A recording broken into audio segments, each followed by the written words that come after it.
মুসা নবী কয় মালিক ঠিকানা বলে দাও। আল্লাহর কাছ থেকে ঠিকানা লইয়া পয়গম্বর মুসা আল্লাহর কাছে ওই লোকটার কাছে চলে আসলেন। মুসা নবী দুনিয়ার থেকে আল্লাহর সাথে কথা বলতেন, এজন্যই মুসা নবীর উপাধি হলো কালিমুল্লাহ। 4000 বারের চেয়ে উপরে দুনিয়ায় বৈশা আল্লাহর সাথে কথা কইছেন, জমিনে বৈশা কথা কইছেন কার সাথে?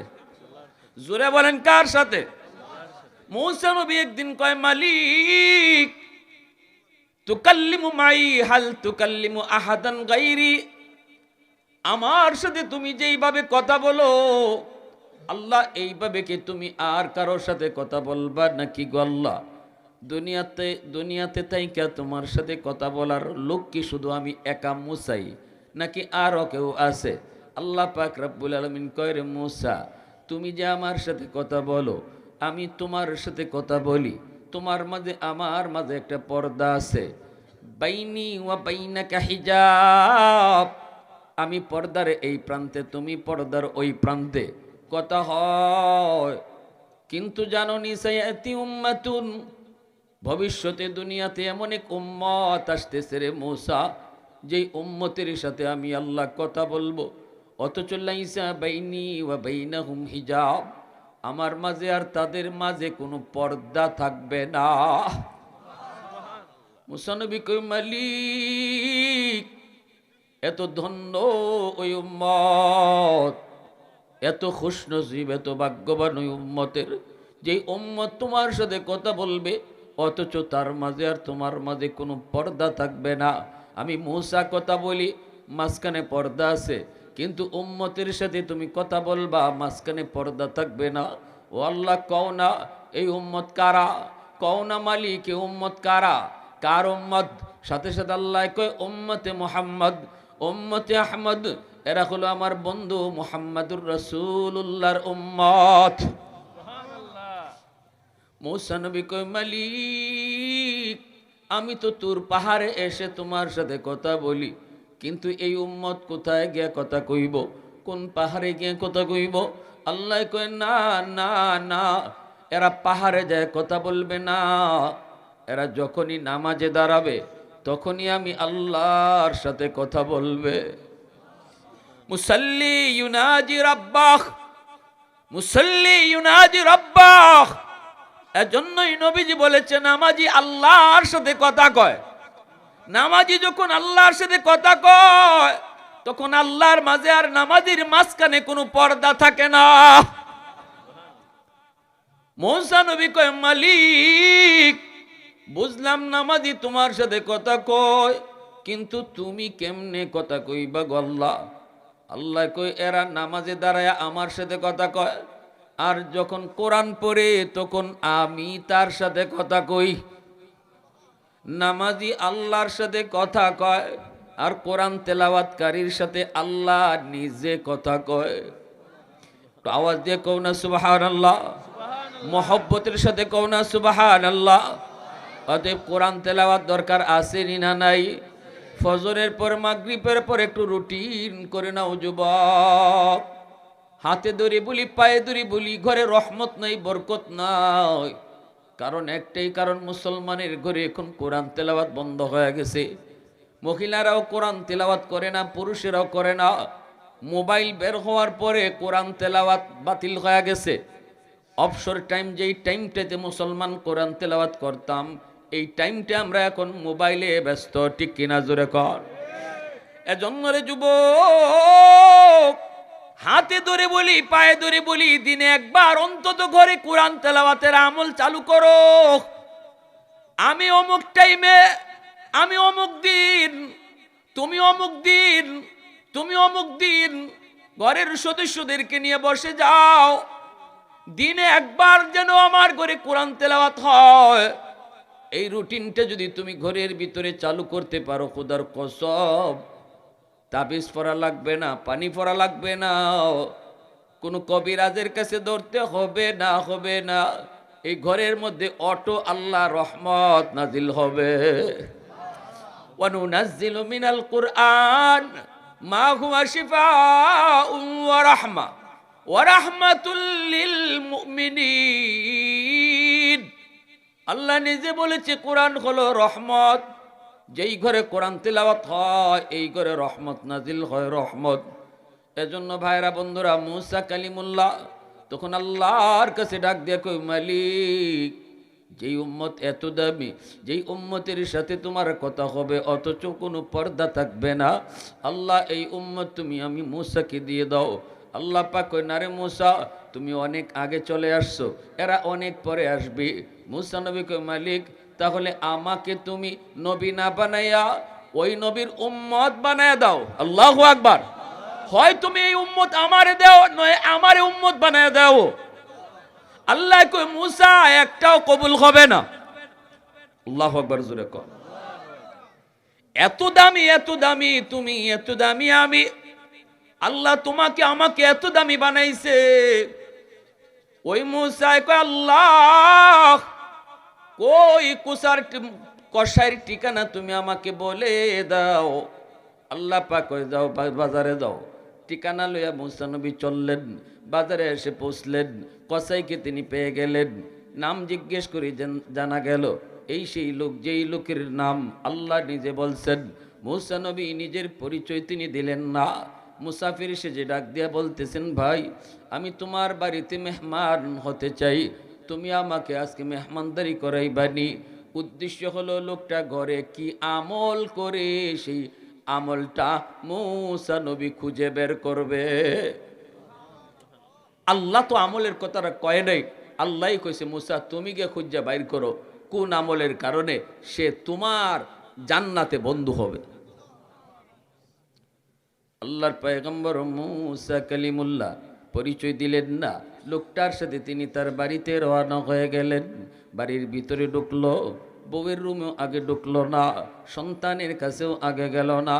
যেই রুমটার মধ্যে তার মা শুয়ে থাকে, একজন বৃদ্ধা মা, কবুতরের মতো হয়ে গেছে, বাঁকা হইয়া গুজা হইয়া, ওই মায়ের রুমে যায় আগে ঢুকলো।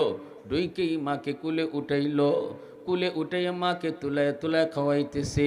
খানা নিয়ে আসছে বাজার থেকে, এই খানাটা সে মাকে খাওয়াইতেছে।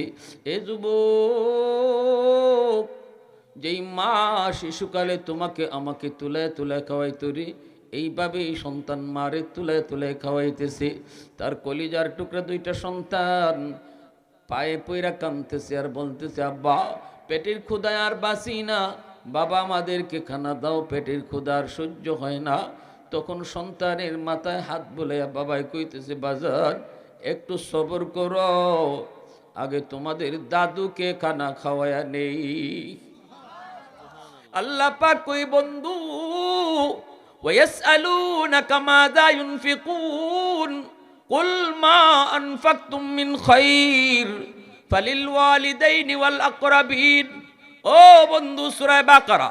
আল্লাহ কই, মানুষেরা তোমাকে জিজ্ঞেস করে কোন কোন জায়গায় টাকা খরচ করবে, কোন জায়গায় পয়সা খরচ করবে, বেতনের টাকা সবার আগে কোথায় ব্যয় করবে, কার জন্য টাকা ব্যয় করবে।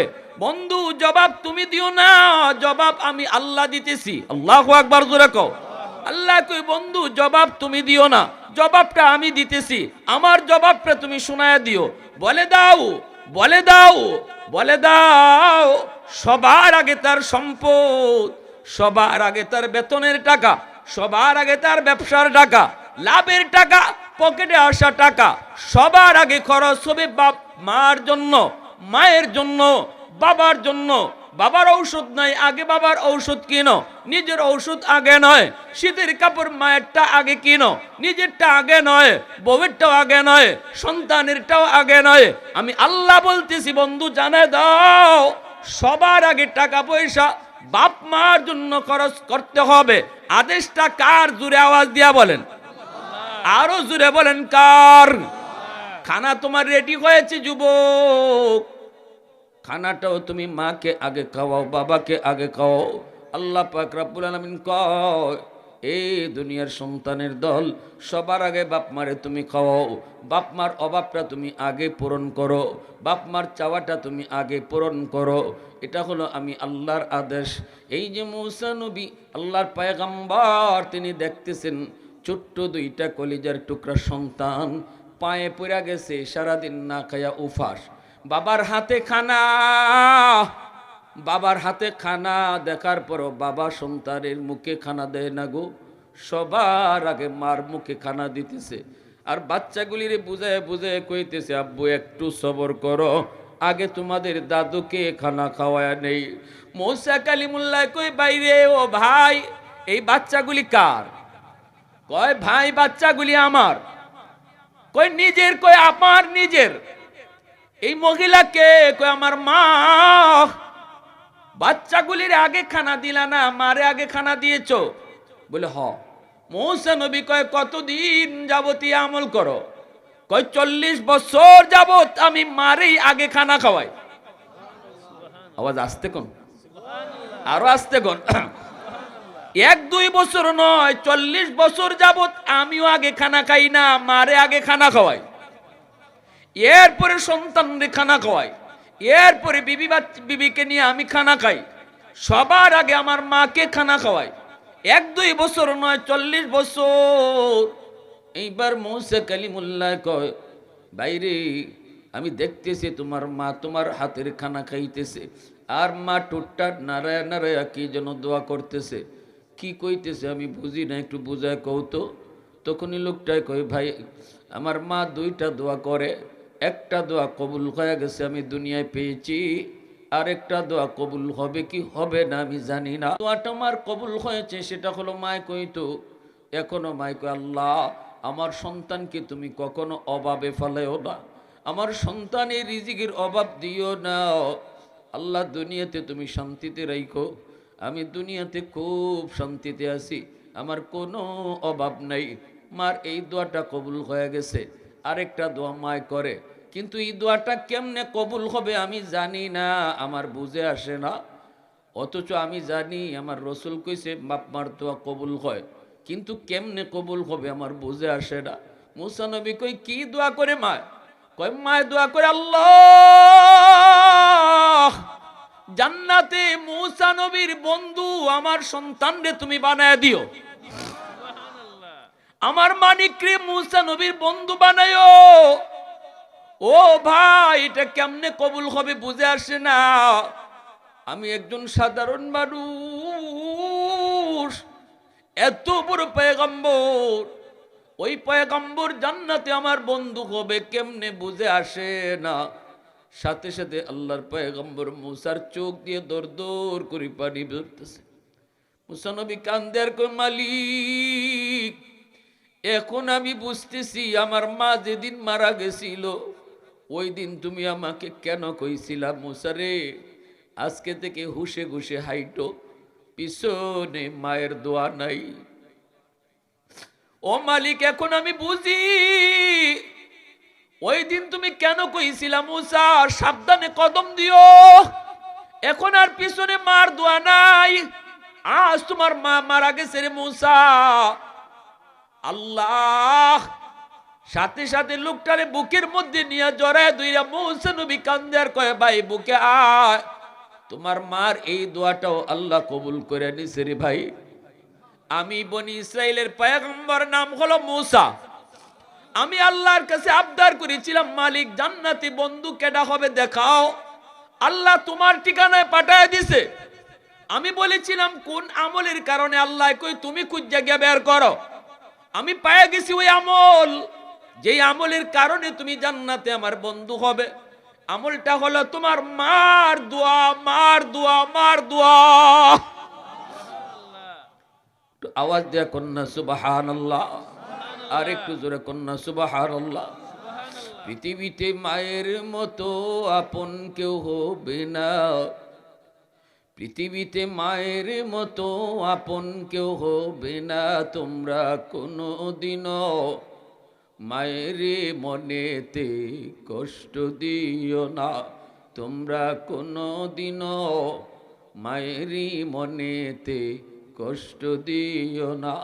পৃথিবীতে মায়ের মতো আপন কেউ হবে না, তোমরা কোনো দিনও মায়ের মনেতে কষ্ট দিও না, তোমরা কোনো দিনও মায়ের মনেতে কষ্ট দিও না।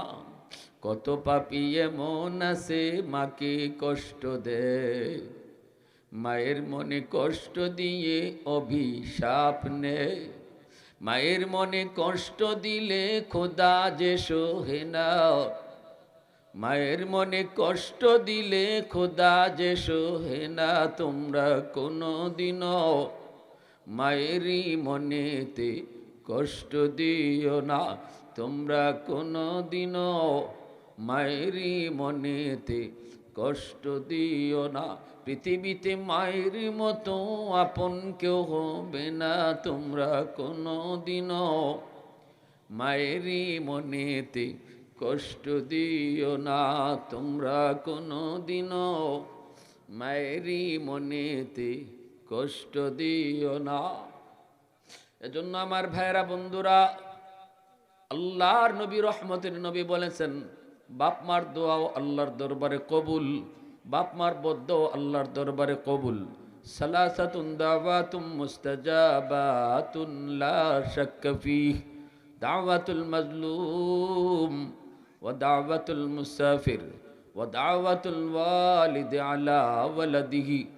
মা বাবার দোয়া বদ্দোয়া আল্লাহর দরবারে কবুল, মজলুমের দোয়া বদ্দোয়া আল্লাহর দরবারে কবুল, মুসাফিরের দোয়া বদ্দোয়া আল্লাহর দরবারে কবুল।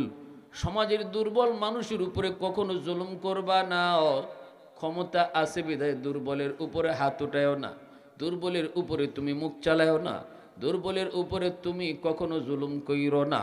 এর যুবক, দুর্বল মানুষটা হয়তো তোমার বিরুদ্ধে মামলা দিবে না, মেম্বারের কাছেও যাবে না, চেয়ারম্যানের কাছেও যাবে না, এমপির কাছেও যাবে না, কারণ এমপি তোমার লোক, চেয়ারম্যান তোমার লোক, মেম্বার তোমার লোক। না না, থানায় গিয়া মামলাও দেয় না, দারোগাও তার মামলা নেয় না, কারণ দারোগা থানা সব কিছু টাকা দিয়া সবলে বন্ধ করে রাখছে। ওই দুর্বল মানুষটা যদি রাতের অন্ধকারে আল্লাহর কাছে মামলা দিয়া দেয়, মায়ের নবী বলেন এই মামলাটা দিতে দেরি হয়, আল্লাহর আদালতে বইতে দেরি হয় না। দুনিয়ার আদালত বড় সহজ, দুনিয়ার জজ সাহেবকে ম্যানেজ করা যায় ফোন দিয়া, টাকা দিয়া, পয়সা দিয়া, ঘুষ খাওয়ায়া। কিন্তু বলো দেখি আল্লাহর আদালতে আল্লাহকে ম্যানেজ করার সাহস কারো আসেনি? আওয়াজ দেয়া কেউ আসেনি? এজন্য আল্লাহর আদালত বড় ভয়ঙ্কর। ঘরের মধ্যে আমার স্ত্রী আমার কাছে বড় দুর্বল, এই ঘরে আমার স্ত্রীর আপন বলতে কেউ নাই, বড় হয়েছে বাপ মার কাছে, স্বামীর হাত ধরে চলে এসেছে অজানা অচেনা জায়গায়। এই ঘরের মানুষগুলি কেমন জানে না, শ্বশুরের মেজাজ কেমন তাও জানে না, শাশুড়ির মেজাজ কেমন তাও জানে না, ননদ কেমন, দেবর কেমন তাও জানে না। তুমি স্বামীর দিকে তাকাইয়া, স্বামীর হাত ধইরা, স্বামীর চেহারার দিকে তাকাইয়া, মেয়েটা সারা জীবনের জন্য, মা বাবা ভাই বোন সারা জীবন ভোর যেই মানুষগুলা তারে মায়া কইরা বড় করলো, ওই মানুষগুলাকে চিরজীবনের জন্য পর বানায়া তুমি স্বামীকে আপন বানায়া, স্বামীর ঘরের মানুষগুলাকে আপন বানায়া চলে আসলো। এই ঘরে যদি তুমি স্বামী তারে মায়া না করো, যদি তার উপরে টর্চারিং করো, যদি তার উপরে মানসিক শারীরিক কোনো টর্চার করো, যুবক, এই দুর্বল মানুষটা কারো কাছে বিচার দেয় না, কারণ ঘরের কোনো মানুষ তার নিজের না, সবগুলি মানুষ হলো স্বামীর মানুষ। কারো কাছে বিচার দিয়া বিচার পাবে না। রাতের অন্ধকারে হয়তো চোখের পানির ফোঁটা জমিনে ফলাবে, পাকঘরে যায় হয়তো চোখের পানি ফলাবে, বাথরুমের ভিতরে ডুইকা হয়তো কানবে, ফোন দিয়া বাবাকে কইবে না, মা কেউ জানায় না।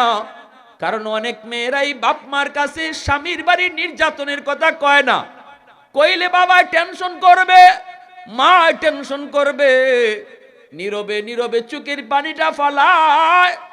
এই পানির ফুটা এত গরম, মাটি বরদাস্ত করে না, মাটি বরদাস্ত করে না। প্রতিটা পানির ফুটা যায় আল্লাহর আদালতের ফাইলে মামলা হয়ে দায়ের হয়। কিয়ামতের ময়দানে বহু স্বামী আল্লাহর আদালতে স্ত্রীর মামলায় ধরা খায় যাবে, স্ত্রীর মামলায় ধরা খায় যাবে। এজন্য আল্লাহ রসুল কয়, দুর্বলের দোয়া বদ্ধ আল্লাহর কাছে কবুল, মুসাফিরের দোয়া বদ্ধ আল্লাহর কাছে কবুল, বাপ মার দোয়া বদ্ধ আল্লাহর কাছে কবুল।